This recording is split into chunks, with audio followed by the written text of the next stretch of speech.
Señor que estás en los cielos, esta noche vamos a abrir tu palabra y te rogamos que el mismo Espíritu Santo que me capacite a mí para exponerla con claridad, pueda capacitar a cada oyente para entender con claridad este gran acontecimiento del juicio que va a dividir a las personas en salvados y perdidos, salvados para siempre o perdidos para siempre. Capacítanos, Señor, para entender y que hagamos sabia elección cuando tenemos tiempo de hacer la elección. Gracias por escucharnos y que cada persona que está aquí reciba la bendición que necesita. Lo pedimos en el nombre de Jesús. Amén.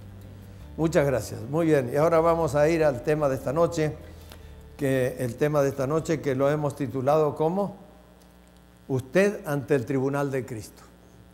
Dios tiene tanto interés que cada persona se salve, que nos da toda la información que es lo que debemos hacer para ser salvos. Cosa que esté al acceso de todas las personas a ser salvos. Estar frente al juicio, yo no sé cuántos han ido a juicio, algunos de ustedes, o han presenciado un juicio, aunque sea por televisión, todos presenciamos un juicio. Y yo antes de conocer este tema, yo le tenía temor al juicio, porque yo sabía cómo había vivido. Y sabía que Dios no me iba a aplaudir.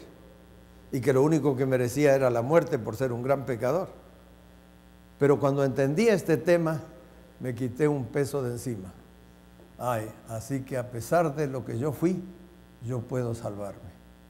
Y Dios nos dice qué debemos hacer para ser salvos. Ahora, los juicios humanos nunca dejan conformes a todos. ¿Cuántos aquí estuvieron cuando se juzgó a O.J. Simpson, ese futbolista americano que mató, que él después mismo confesó que había matado a su novia y al amigo de la novia, que los encontró en la casa cuando llegó? Sin embargo, los juicios humanos a veces no dependen de la justicia, sino de un buen abogado o un mal fiscal. Hace poco, injustamente, se dejó libre a una madre joven en Miami, esa que mató a la niña, su propia hija, la secuestró, la tenía en el carro, su cuerpo se estaba pudriendo, hasta sus padres testificaron que en el carro de ella encontraron su cuerpo ya medio putrefacto, que había matado otra vez. Sin embargo, la declararon culpable. ¿Por qué? Porque los abogados tienen un recurso, cuando no tienen argumentos fuertes para defender a una persona, son muy hábiles para meter dudas en la mente de las personas. Habría la posibilidad que a lo mejor no fuera, y son hábiles para meter la duda.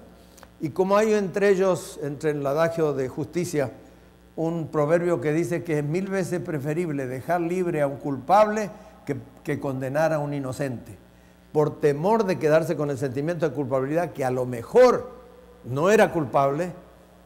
El abogado ese, que fue muy hábil, no defendió nunca a la mujer, solamente se dio que meter duda en el jurado. Y como todos tienen que estar de acuerdo para que el juicio sea efectivo, esa es la cosa. Por eso los juicios humanos nunca dejan conformes a todos. Se condenan muchas veces a inocentes y se dejan libres ¿a quién? A culpables, porque eso depende de eso. El otro día, me gusta mucho escuchar noticias. En mi vida he mirado una novela, así que me dedico a escuchar noticias porque esas me ayudan a presentar temas. En Miami a un pobre cubano lo tenían 27 años preso por un juicio de violación. Pero ahora con el famoso ADN, que usted lleva escrito su nombre en la sangre, después de 27 años hicieron el estudio de ADN de los rastros que habían quedado y guardado el juicio de la sangre, descubrieron que él era inocente. Pero lo declararon culpable. 27 años en la sombra, en el botecito. ¿Por qué? ¿Era justo? No, era injusto. Por eso los juicios humanos nunca dejan conforme. Cuando llega el veredicto de algún juicio que se hace popular, el pueblo se divide en los que aplauden el veredicto y los que dicen qué disparate, qué injusticia que se hizo con el veredicto. Se dejan libres a culpables y se condenan, se dejan libres a culpables y se condenan muchas veces a inocentes. El juicio más injusto de todos los juicios, ¿cuál fue en este mundo? El juicio de Jesús, que mediante testigos falsos y declaraciones falsas y pagos y todas las cosas, lograron la condena. El que tenía que decidir, no había fiscales, no había, ¿cómo se llama? Ese grupo de personas, de 13 personas que ayudan al juez. El jurado, no había jurado, así que Pilato tenía toda la autoridad para dejarlo libre o dejarlo culpable. Pilato tenía la autoridad para dejarlo libre o culpable.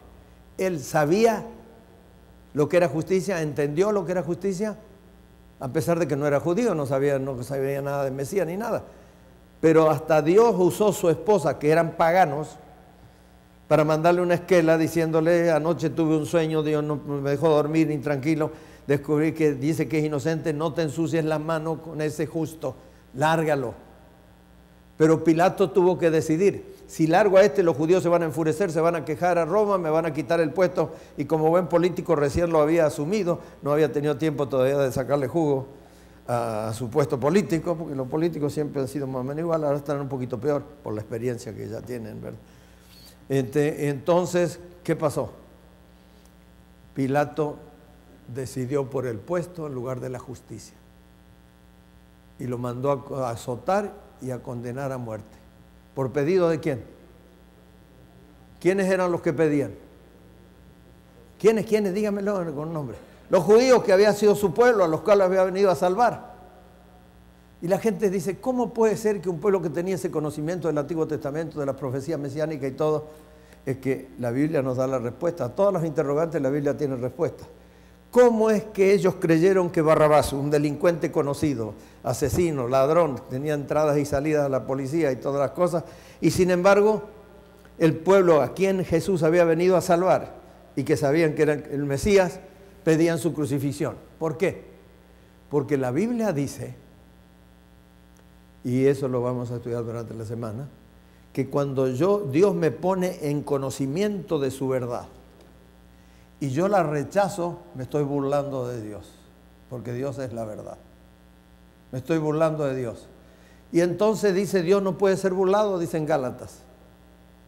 Dios se burla de nosotros y cambia nuestra mente, dice San Pablo en 1 Tesalonicenses 2:9, que aquel que ha conocido la verdad y se aparta, Dios lo entrega para que crean a la mentira, ya que no quisieron creer la verdad, que crean a la mentira. Por eso cuando Pilato, queriendo esquivarse la responsabilidad del juicio, dijo: ¿a quién quieres que suelte? ¿A Jesús o a Barrabás? Todo el mundo sabía quién era Barrabás, pero a los judíos ahora les pareció, como habían rechazado la verdad, que no estaban enseñándola, les pareció ahora que el justo era ¿quién? El delincuente, Barrabás, y que el otro era el culpable. Por eso es una gran responsabilidad. Cuando conocemos la verdad, darle la espalda a la verdad, porque le damos la espalda a Dios. Juicio más por él. ¿Cuántos comparecerán ante el tribunal de Cristo? ¿Y si no creen? ¿Y si no creen? ¿También o no? Claro, no tiene nada que ver. Cuando Dios anuncia un plan, el hecho de que yo crea o no crea no modifica los planes de Dios. Si creo, me voy a beneficiar con la recompensa de los que creyeron, y si no creo, me voy a beneficiar con la recompensa, entre comillas, de los que no creyeron. Pero Dios no cambia los planes porque yo crea o no crea. Anunció un diluvio por 120 años y la mayoría no creyó. ¿Eso evitó que venga el diluvio? No, Dios lo prometió y ¿quiénes creyeron? Apenas un puñadito de 8 personas. ¿Y cuántos se salvaron? 8. ¿Dios no quiso salvar? No. Los animales respondieron mejor al toque del Espíritu Santo que la gente, porque solitos, sin que nadie los arreara, Dios tocó su espíritu y ocuparon el lugar. El arca no era para salvar animales, era para salvar ¿a quién? A gente. Pero no se construyó de balde, porque después Dios conservó las especies sin tener que volver a crearlas de los animales allí. Todos tendremos que comparecer ante, mire lo que dice, porque es necesario que todos nosotros comparezcamos ante el tribunal de Cristo, para que cada uno reciba según lo que haya hecho mientras estaba en el cuerpo, mientras vivía, sea bueno o sea malo. Todos te crean o no crean, le guste o no le guste, crean o quieran o no quieran, todos tendremos que comparecer ante el tribunal de Cristo. Todos, absolutamente todos. Y eso es lo que va a decidir el destino eterno de todos. Destino eterno. Todos tendremos que comparecer ante el tribunal de Cristo. Y ahí es donde se va a decidir quiénes, los que decidan, se hayan hallado justos. Y vamos a ver justo, ¿por qué justo? Sus nombres son anotados ¿en qué libro? En el libro de la vida. Y cuando viene Jesús, dice que viene con el libro de la vida. Y aquellos cuyos nombres estén escritos en el libro de la vida Si están vivos, cuando venga Jesús serán transformados en un abrir y cerrar de ojos, recibiremos un cuerpo perfecto como el que tuvo Adán antes que el pecado entrara en el mundo. Y si estamos muertos, ¿qué dijo? El que cree en mí, aunque muera, ¿qué? Volverá a vivir, porque el que tuvo poder para crear, también tiene poder para resucitar y transformar a los que quieren ser transformados. Así que todos tendremos que comparecer ante el tribunal de juicio. Ahora, imaginemos una escena de juicio, y hemos visto alguna vez por televisión alguna cosa. Ahora, ¿es el juicio divino para juzgar la conducta de cuántos seres humanos? De todos, por una razón muy lógica, porque todos somos ¿qué? Delincuentes, pecador. Delincuente es aquel que viola una ley. Queda feo en español, pareciera medio, pero todos tendremos que comparecer ante el tribunal de Cristo.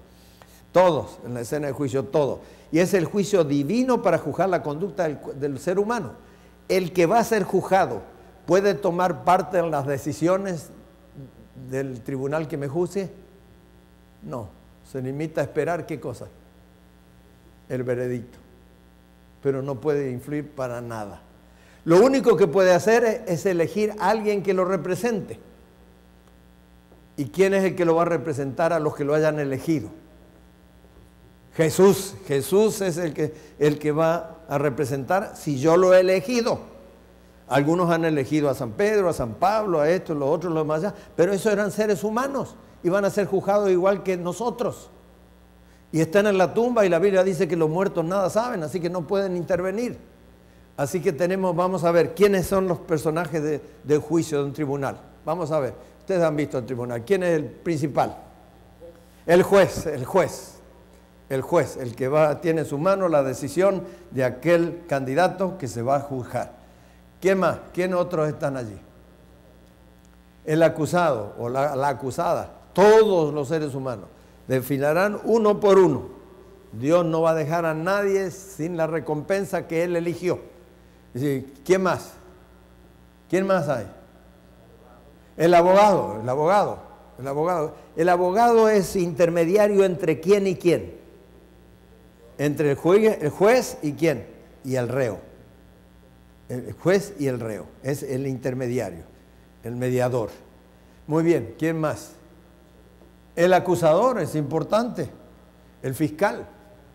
¿Y de qué nos acusa? ¿De haber violado qué? Una ley. Eso es. Si no hubiera ley, ¿se podría hacer juicio? ¿Podría un policía hacerme ticket si no hubiera ley de tránsito? No. Así que tiene que haber una ley. ¿Quiénes más? ¿Quiénes más están allí? Los testigos. Solamente testificar la justicia de Dios. ¿Y quién más dijiste? El jurado. ¿A quién ayuda el jurado?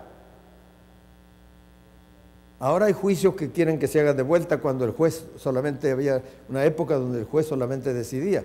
Y en caso de condena perpetua o de pena de muerte, están apelando que eso es decisión de una sola persona, que se haga un juicio con jurado.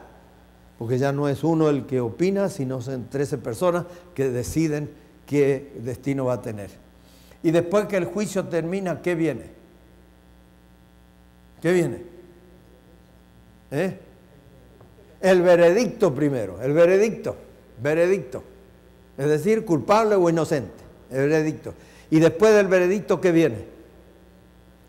¿Qué viene? Por allá dijeron, la sentencia. Las dos sentencias serán eternas, o vida eterna o muerte eterna. Así que vamos a ver. ¿Sabe que los hombres copiaron de Dios? Porque el profeta Daniel, 700 años antes que naciera Cristo, tuvo una visión de ese juicio celestial. Y le fue un poco difícil describir con palabras humanas cosas celestiales, porque no estamos acostumbrados a ver. Pero los santos apóstoles y profetas que escribieron la Biblia, no la escribieron con filosofía y sabiduría humana, sino que dice San Pedro que los santos hombres de Dios hablaron inspirados ¿por quién? Por el Espíritu Santo. ¿Y el Espíritu Santo quién es? Tan Dios como el Padre y el Hijo. Padre, el Hijo y el Espíritu Santo forman la Trinidad. Así que tenemos eso. Y después vamos a ver entonces en el juicio. La escena de juicio la tuvo Daniel. Y dice que miró los protagonistas del juicio. Vamos a ver más adelante quiénes serán. Tuvo una visión. Estuve mirando hasta que fueron puestos tronos. Esa es la visión que tuvo Daniel, y el Espíritu Santo lo capacitó para explicar con palabras terrenales escenas celestiales. Estuve mirando hasta que fueron puestos tronos, y se sentó un anciano de día cuyo vestido era blanco como la nieve y el pelo de su cabeza como lana limpia. ¿Quién sería ese personaje? ¿Quién sería ese personaje? Tiene que ser un personaje celestial, no puede ser ninguna persona, porque todos somos delincuentes y todos vamos a ser juzgados. ¿Quién sería? El Padre, vamos a ver, el Padre. Y dice más todavía, estuve mirando, y después su trono llama de fuego y la rueda del migo fuego ardiente. El río de fuego procedía y salía delante de él. El juez, millares de millares le servían y millones de millones asistían delante de él. El juez se sentó y los libros se abrieron.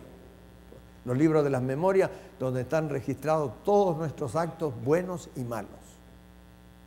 ¿Puedo yo de aquí interceder ahora para que borren mis actos malos que están registrados en el libro de las memorias? Sí, Dios ha provisto un medio que estudiamos el otro día, que si reconocemos que hemos hecho mal y confesamos, Jesús empeñó su palabra que es fiel y justo para perdonar nuestros pecados y limpiarnos de toda maldad.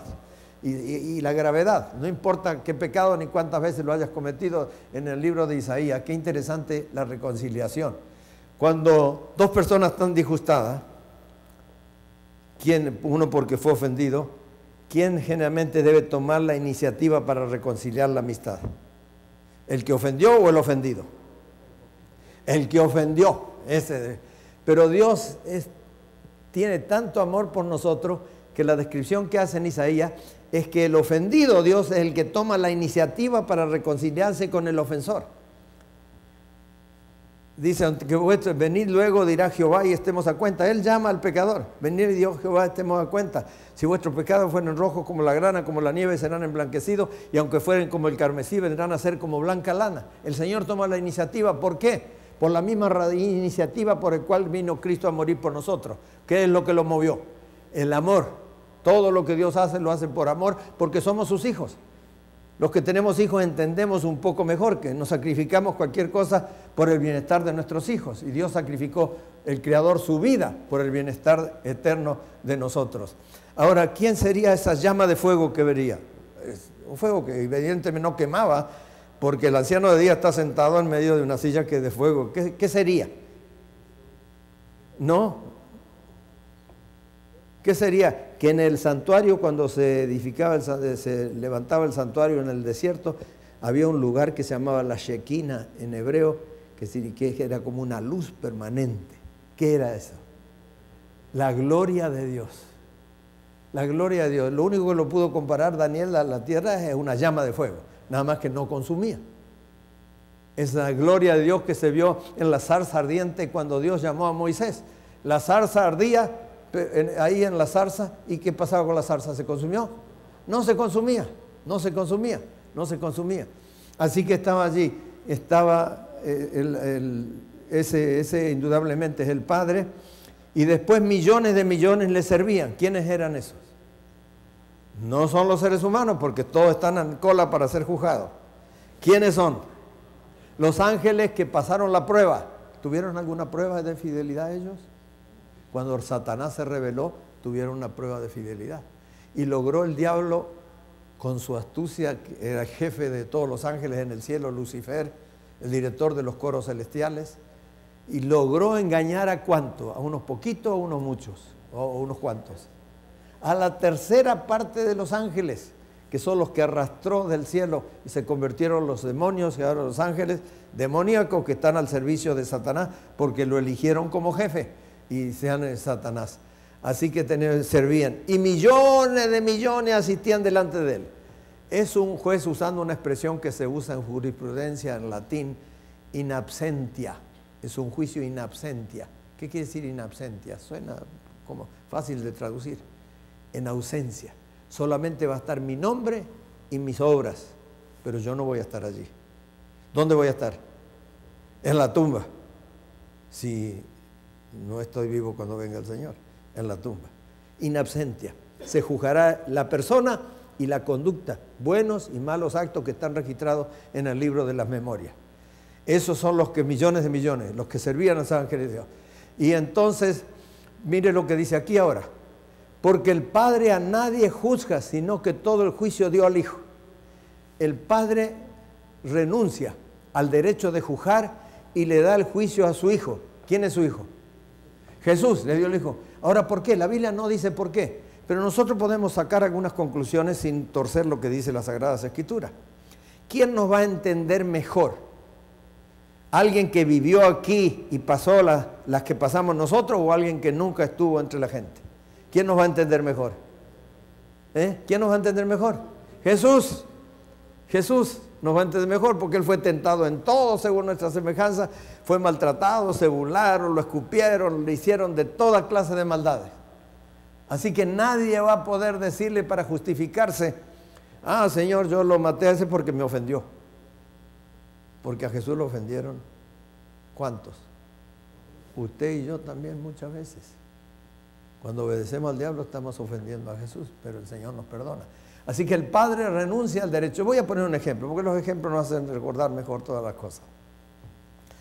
Yo llego con mi espaldita húmeda todavía a Nueva York. Un coyote me trajo hasta allí, no tengo ni amigos, ni nada, ni pariente. Y tengo unos pocos pesos. Yo llegué aquí con $60, con familia, con unas esposas y 4 hijas. Gracias que ya venía directamente empleado como pastor. Y entonces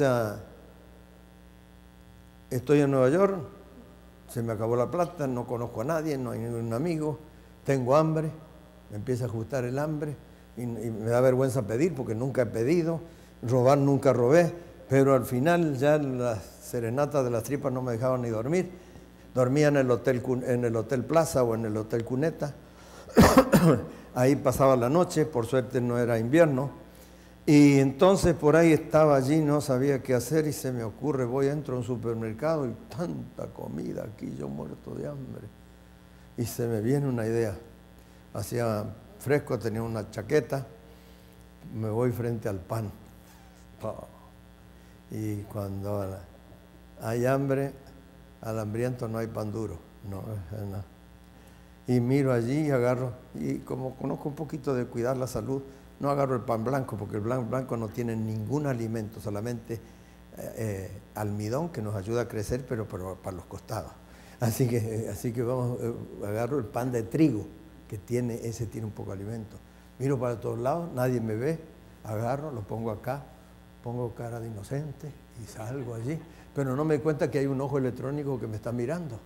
Me espera allí el guardia a la salida y dice, ¿dónde va, señor? Dice, ya vengo yo. ¿Qué lleva ahí? ¿Qué decimos? Nada.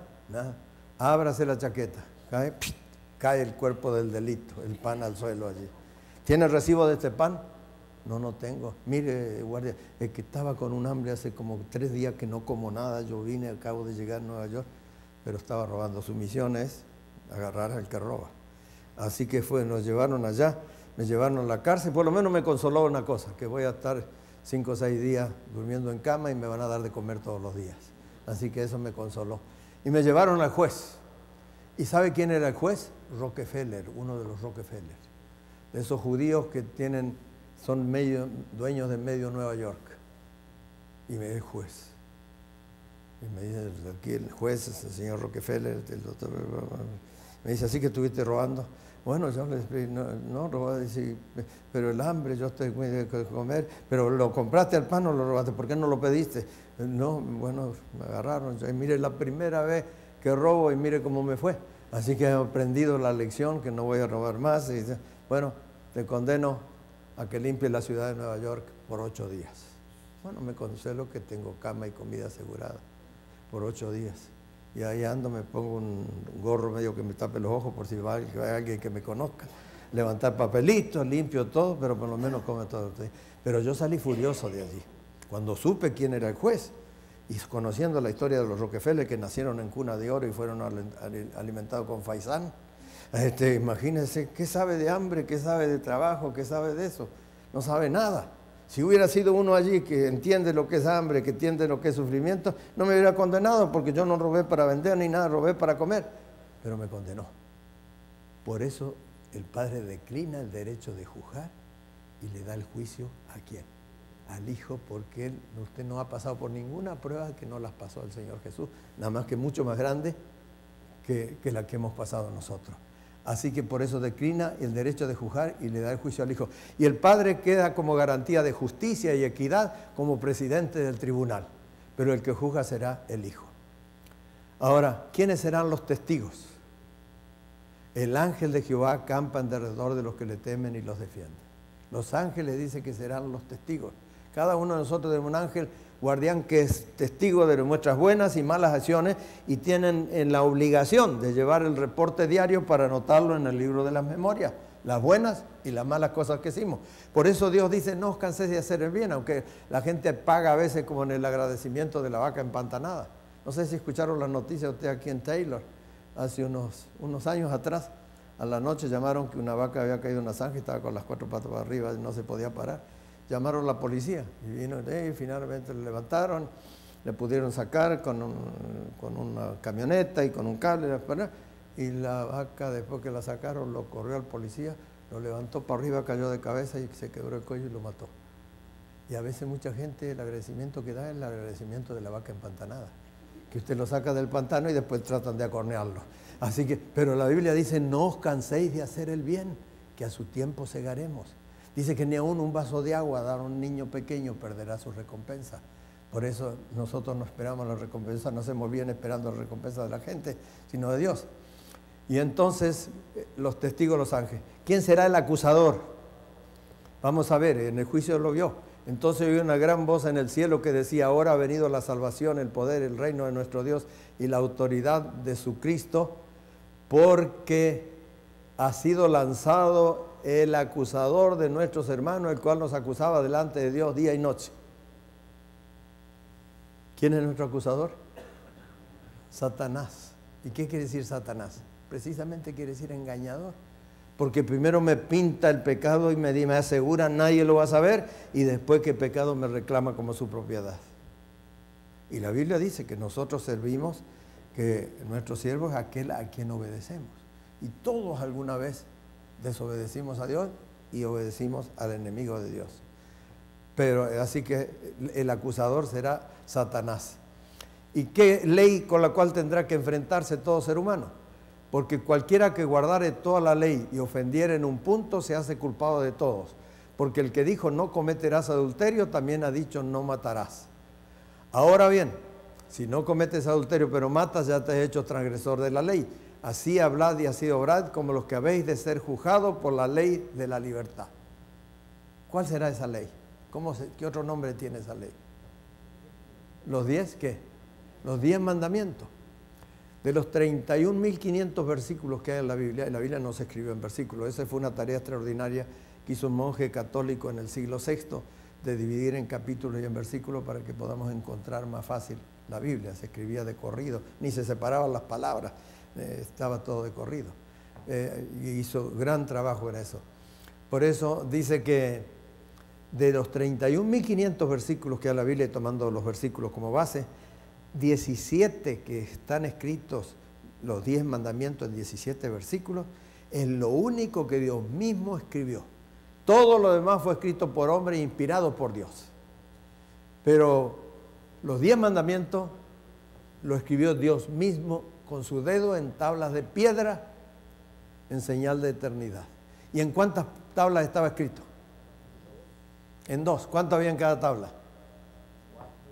¿Por qué no había 5 y 5? Porque los primeros 4 legislan mi relación con Dios. No tendría su ajena, etc. Y los otros 6 mi relación con el prójimo. Por eso a Jesús le pidieron que los resumiera y él los resumió en 2. Amar a Dios sobre todas las cosas significa guardar la primera tabla donde están los 4 mandamientos que me relacionan con Dios. Y amar al prójimo significa guardar los otros 6 que me relacionan con el prójimo. Los 10 mandamientos. Ahora, ¿los 10 mandamientos me salvan? ¿Me ayudan a salvar? No, ni me salvan ni me ayudan a salvar. Yo soy salvo 1000% por la gracia, por la fe en Cristo Jesús. No por obras para que nadie se gloríe. Pero amo a mi Salvador. Le digo, Señor, tú moriste por mí. ¿Cómo yo puedo demostrarte que te amo?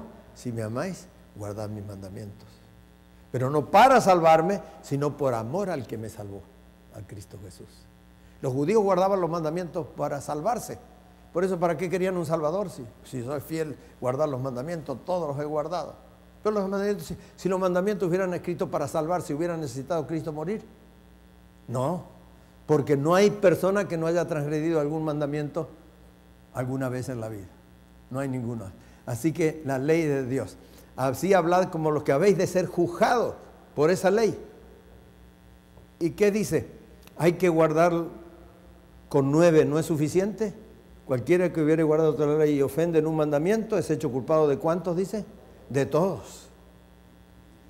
Si yo voy a 100 millas por el freeway, me agarra el policía. Yo empiezo a discutir con el policía. Es cierto que iba a 100 millas, pero ¿sabes? Yo parqueo siempre bien cerquito del cordón. Nunca ando contramano, nunca me paso una luz roja, nunca desarmo un carro en el medio de la calle. ¿Me va a salvar eso? No, porque no me está culpando por eso. ¿Me está culpando qué? Por la ley que quebré. Esa es la que me cae encima. Por eso se llama esa ley la ley de la libertad. La ley de la libertad. Porque hoy en el mundo evangélico se enseña que no hay que guardar los mandamientos porque no estamos bajo la ley, sino bajo la gracia. Gracia es el regalo de la salvación que Cristo ofrece a todo el que quiera recibirla. Pero dice, no estamos bajo la ley, sino bajo la gracia. Ahora voy a poner un ejemplo. ¿Quiénes están bajo la ley esta noche? ¿Nosotros que estamos libres porque la hemos obedecido o los que están presos por haberlo obedecido? ¿Quiénes están bajo la ley? ¿Los que están libres o los que están encarcelados? Los que están encarcelados porque le cayó la ley encima. ¿Acaso cuando estamos ahí, viene por ejemplo a un departamento por ahí, el policía, salimos por la ventana, le cayó el chota al vecino? ¿Qué viene a felicitarlo por haber obedecido? No, viene a buscarlo porque desobedeció una ley. Así que estar bajo la ley es estar en pecado, que la ley nos cae encima. Cuando obedecemos estamos libres de la ley. ¿A usted le preocupa los que no tienen ningún ticket pendiente? ¿Le preocupa la ley de tránsito? ¿Cuándo le preocupa? Cuando me hagan un ticket. Entonces sí me preocupa, porque me cayó la ley encima. Así que la ley de los 10 mandamientos tendrá que enfrentarse toda persona. ¿Y cuál es el papel de los 10 mandamientos? Voy a poner un ejemplo, porque eso es lo que nunca se olvida. No hagan comentarios de la cara, por favor, solamente de la vestimenta. Si yo me miro al espejo, dice que la ley es el espejo. ¿Qué me va a decir el espejo? No hagan comentarios de la cara. ¿Qué me va a decir el espejo de la vestimenta? ¿Qué me va a decir el espejo de la vestimenta? Que hay un error, que hay un problema. Ahora, ¿sale una mano del espejo y me la endereza? No, solamente me muestra dónde está el defecto. Y así también la ley de Dios nos muestra dónde está el defecto. Si yo soy un ladrón, ¿cuál es el mandamiento que me va a mostrar dónde está mi defecto? No hurtarás. Si yo soy un asesino, ¿cuál es el mandamiento que me va a mostrar mi defecto? No es, si yo soy tome el nombre de Dios en vano, no tomarás el nombre de Dios, etc. Así que tenemos que tener cuidado con eso. Por eso, ahora, ¿quién será el abogado? Hoy la gente sincera, porque dentro de la Iglesia Católica hay mucha gente sincera, buenos cristianos, que hacen lo que creen que es verdad, porque cada uno cree lo que cree, porque cree que lo que cree es verdad, si no, no lo creería. Pero lo que nunca se tomaron el trabajo es ver si lo que yo creo está de acuerdo con lo que Dios dice. Ahí está la cosa. Mañana vamos a tener un tema muy importante, los mayores problemas del hogar y su solución, mañana. Ahora vamos a ver cuántos abogados tienen credenciales para actuar en ese juicio. Hijitos míos, estas cosas os escribo para que no pequéis. El blanco es no pecar. Porque el blanco, ¿quién es el blanco para el cristiano? Es Jesús. Y Jesús fue tentado en todo, pero sin pecado. Pero si alguno hubiere pecado, y todos, abogado tenemos para con el Padre, ¿a quién? A Jesucristo. ¿Y cómo lo llama? El justo. ¿Es fácil encontrar hoy un abogado justo? Está difícil. Una vez estábamos conversando con algunos amigos, uno que había en su país, había sido abogado, y hablaba muy poquito de inglés. Y estábamos hablando allá y alguien le pregunta en inglés, ¿cuál era su ocupación en su país? Y él quiso decir, I was a lawyer, I was un abogado, pero como no sabía mucho inglés, dijo, I was a liar. Son sinónimos más o menos, ¿verdad? Liar es mentiroso. Él dijo, I was a liar. Quiso decir lawyer, dijo liar. Poca diferencia. Así que tenemos que tener cuidado con eso. ¿Quién es el abogado que tiene credenciales? Jesucristo. Y el justo, que no acepta mordida ni compadrazgo. Que cada uno recibirá lo que merece, porque es un abogado justo. Pero acuérdese que en este juicio Cristo tiene dos responsabilidades. ¿Qué es? Juez ejecutivo, porque el padre renunció al derecho de jugar y le dio juicio al hijo, y también ¿qué? Abogado. No se olviden porque lo vamos a hacer recordar al final. El jurado, ¿a quién ayuda? Al juez. Ahora, ¿necesita Jesús que alguien le ayude para saber si yo soy culpable o inocente? No, eso lo pusieron los hombres porque no pueden leer los pensamientos ni conocen nuestra vida desde que nacemos. Cristo la conoce. ¿Y cuántos? ¿Por qué? ¿Cuántos serán los acusados? Todos, por cuanto todos pecamos y estamos destituidos de la gloria de Dios. Así que todos los seres humanos van a ser juzgados. Por lo tanto, es el juicio divino para juzgar la conducta del ser humano. Y el reo, el que va a ser juzgado, no incide en la decisión del juicio. Solamente espera la decisión del personal que lo va a juzgar. Así que no podemos elegir a ningún ser humano que esté allí. Porque para estar allí tendría que haber ganado el derecho de sentarse a la diestra de Dios por ser justo y santo. ¿Y cuántos de los seres humanos son justos y santos? Ninguno, ni siquiera uno. Ahora vamos a ver un poquito acá. Como está escrito, no hay justo ni siquiera ¿qué? Ni aún uno. No hay justo ni aún uno. Ni siquiera uno. Todos somos pecadores. Ahora vamos a ver, cuando venga el veredicto, ¿cuál será el veredicto? No hay 20 años de probation o 100 años de purgatorio y después va a la gloria, nada de eso. ¿O qué? ¿Cuál es el veredicto? El veredicto va a dividir a las personas en ¿cuántos grupos? En dos grupos. Y usted y yo vamos a estar en uno de esos dos grupos. ¿Culpable o inocente? Y después del veredicto, ¿qué viene? La sentencia. Vamos a ver la sentencia. ¿Vida eterna o qué? O muerte eterna. Vida eterna o muerte eterna. Y aquí el Señor va a decir, entonces dirá el rey a los de la derecha, venid benditos de mi Padre, de dar el reino preparado para vosotros desde la fundación del mundo. Porque Cristo se ofreció a morir antes de crearnos.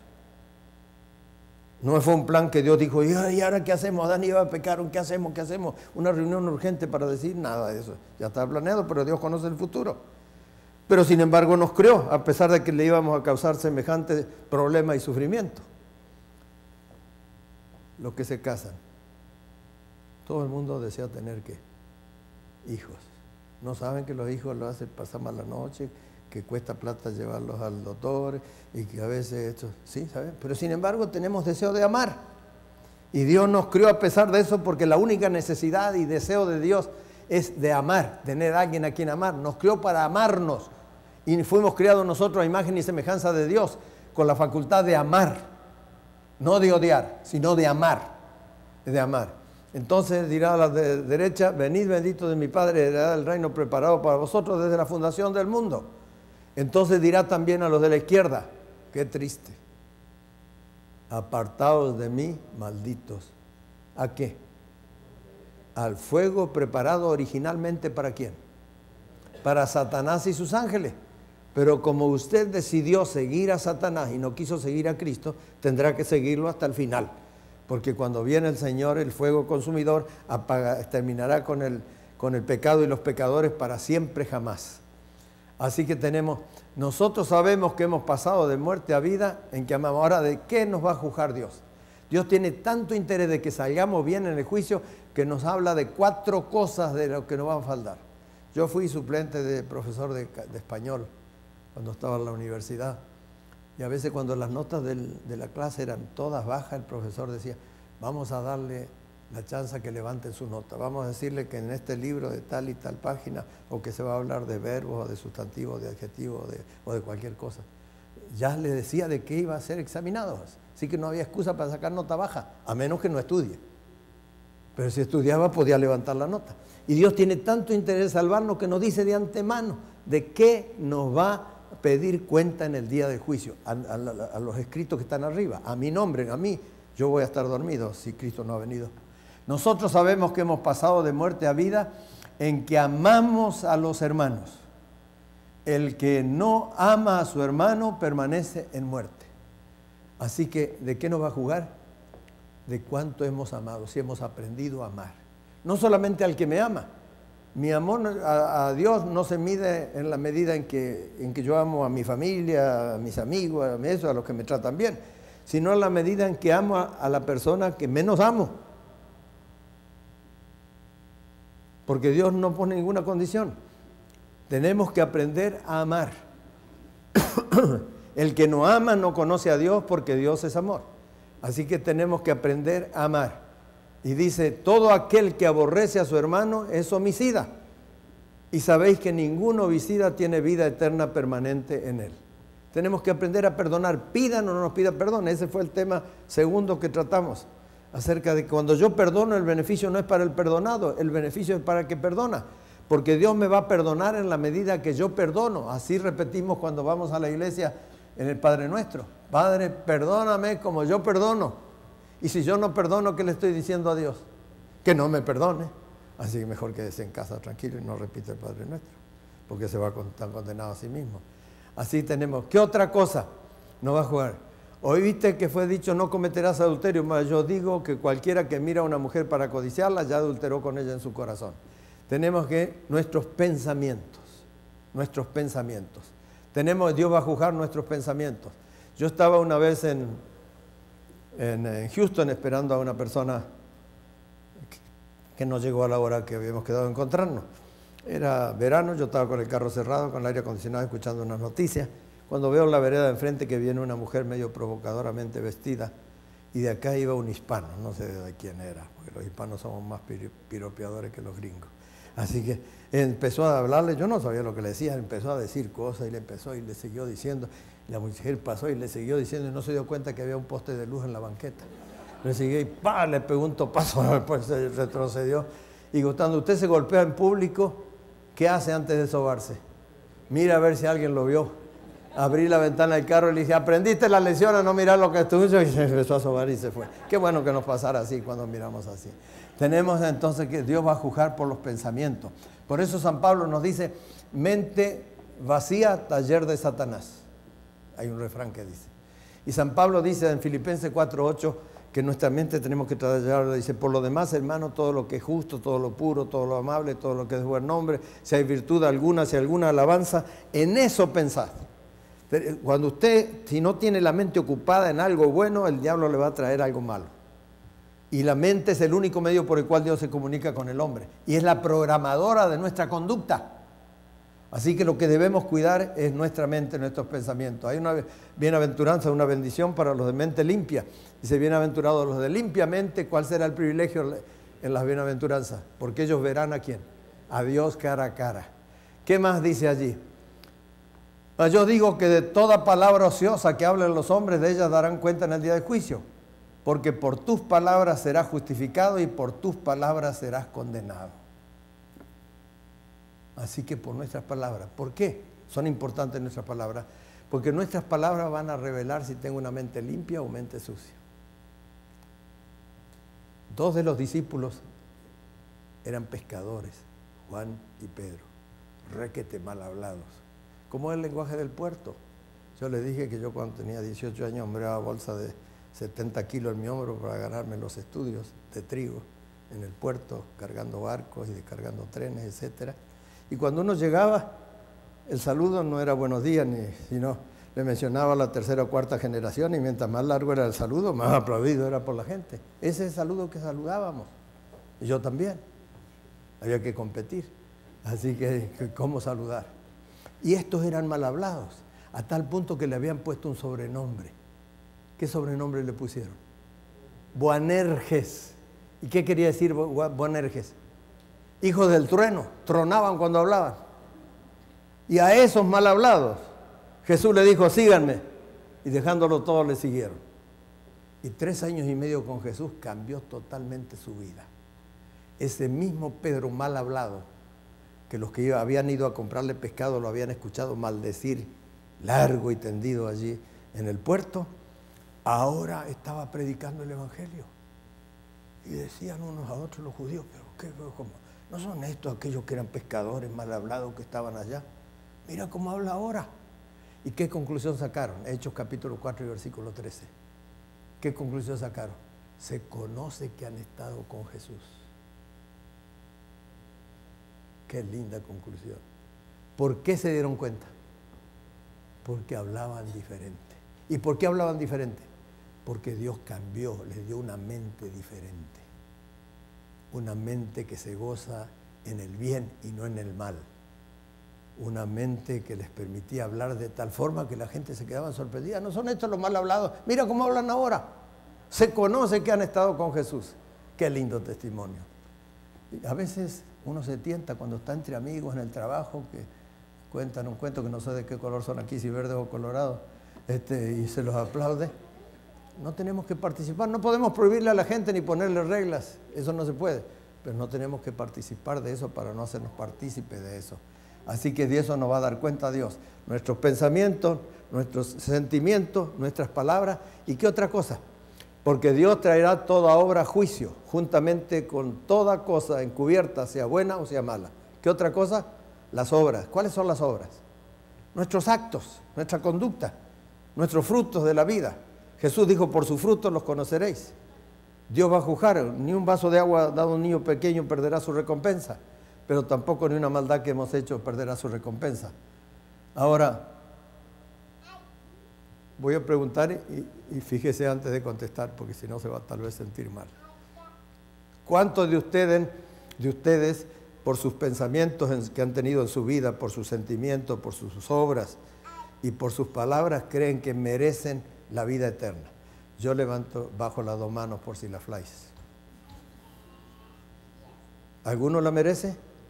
Nadie la merece. Y entonces, ¿por qué hablamos de que tenemos esperanza de vida eterna? Aquí está la única puerta de escape a la condenación en el día de juicio. ¿Cuál es? Ahora pues ninguna condenación hay para los que están en Cristo Jesús, los que no andan conforme a la carne, sino conforme al Espíritu.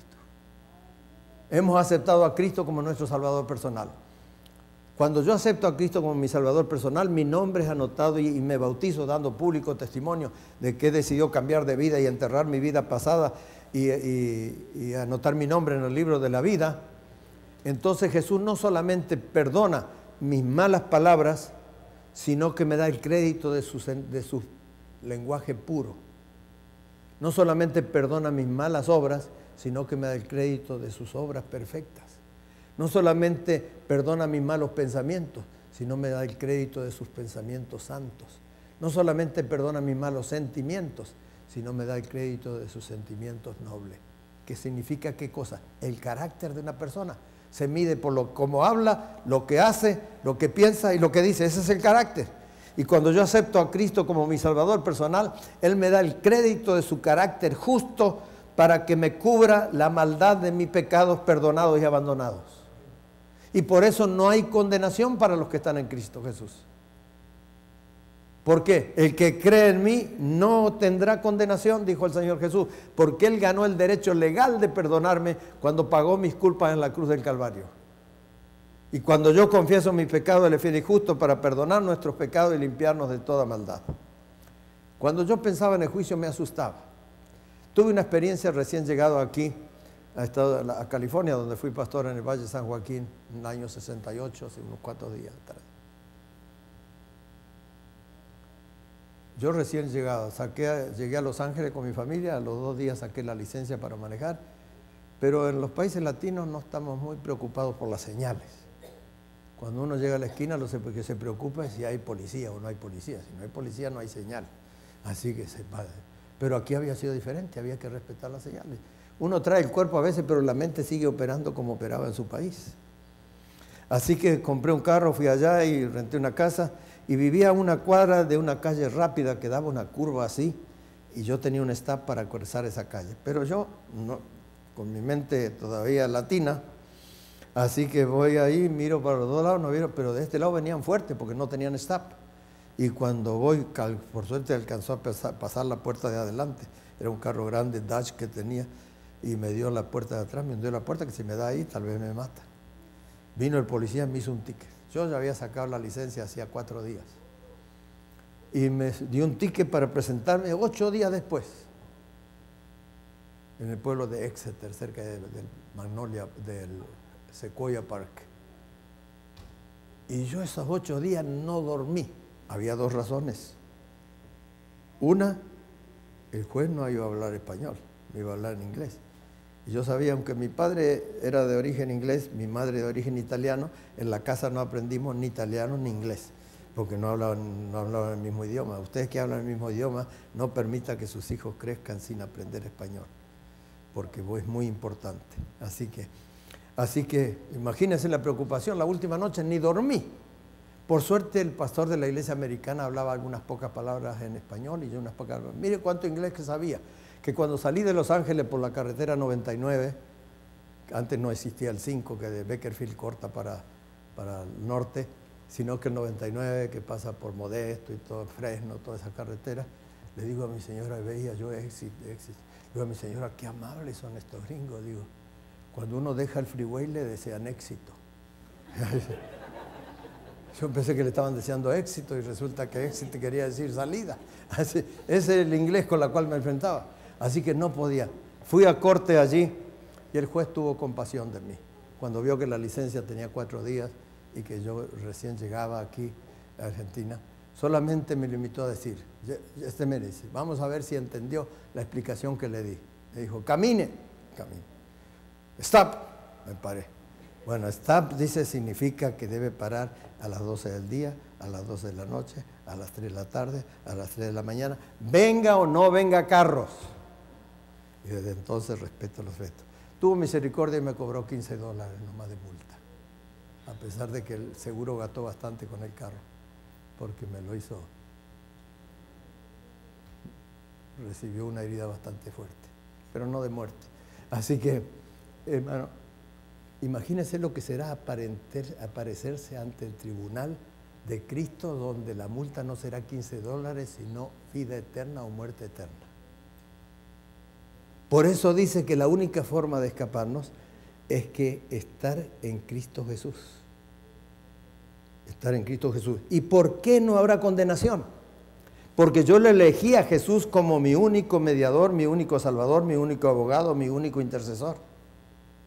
Y él sí ganó el derecho de sentarse a la diestra de Dios porque vivió una vida justa y santa aquí en la tierra. Nosotros vamos a ir allá no por nuestra justicia y santidad, sino porque Cristo le acredita su justicia y santidad a todo aquel que creyendo en Él anota su nombre en el libro de la vida. ¿Y cómo anotamos el nombre en el libro de la vida? Ese será otro tema para el martes. Lo vamos a dejar porque el tiempo llegó para terminar. Dice, no hay condenación. Por eso yo estoy ahora seguro de mi salvación, no porque la merezca, sino porque he confiado en un abogado que será también mi juez. Y si usted va a un juicio donde su abogado defensor es también su juez, ¿quién lo va a condenar? No hay condenación. Pero este mismo versículo que dice que no hay condenación, también da a entender que no hay salvación a menos que yo ponga mi confianza en Cristo Jesús. Porque no hay otro nombre debajo del cielo dado a los hombres en que podamos ser salvos, dice la Sagrada Escritura. Usted podrá creer o no creer, lo que nunca podrá es contradecirle a Dios y ganarle la discusión. Hermano, qué maravilloso es saber esto, que el juicio a mí me asustaba antes. Ahora ya no me asusta, porque mi vida pasada la confesé, el Señor perdonó y no tengo que volver a confesarla. El diablo de vez en cuando me refresca la mente, pero le digo, vete Satanás. El diablo viene y me dice, yo conozco tu pasado, que pretendes que te va a salvar, acuérdate cuando andas borracho, acuérdate esto y lo otro y lo demás allá.